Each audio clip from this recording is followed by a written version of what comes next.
এবারে সত্যি সত্যিই ঘরের বাইরেকার দালানে দ্রুত পদশব্দ হলো।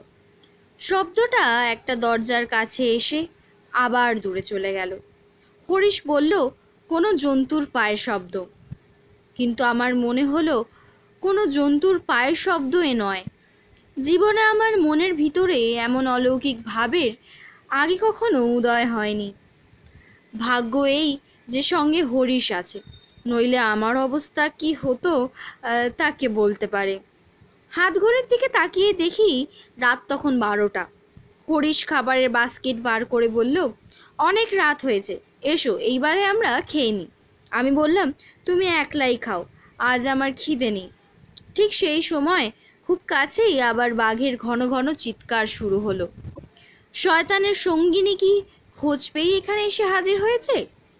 হরিশ বলল, বন্দুক নাও, বাঘটা ভেতরে আসতে পারে। খুব দীর্ঘ, করুণ ও অস্বাভাবিক এক চিৎকার করে বাঘের ডাক থামল। সঙ্গে সঙ্গে ভাঙা জানলা দিয়ে ঝটপট করে ঘরের ভিতরে কালো কুচকুচে কি একটা ঢুকে পড়ল। হরিশ বলল, বাদুর। তারপরেই দরজার চৌকাঠের উপর এসে দাঁড়ালো মস্ত বড় একটা কালো কুৎসিত বিড়াল। বাদুরটা ঘরের চারিদিকে চক্রাকারে উড়তে লাগলো, আর কালো বিড়ালটা ল্যাজ তুলে ডাকতে লাগলো, মিয়াও মিয়াও মিয়াও।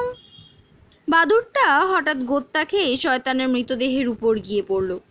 তারপর দুই ডানা বিস্তার করে সেইখানেই স্থির হয়ে রইল, একটা মূর্তিমান অভিশাপের মতো। টাইগার আবার দাঁড়িয়ে উঠল এবং ভয়ানক এক আর্তনাদ করে আমার পায়ের কাছে ছুটে এসে পড়ে গেল। কাঁপতে কাঁপতে তার গায়ে হাত দিয়ে দেখি সে মরে গেছে। হরিশ সবিস্ময়ে বলল, সুরেন, দেখো। ওহ, কিসের দৃশ্য!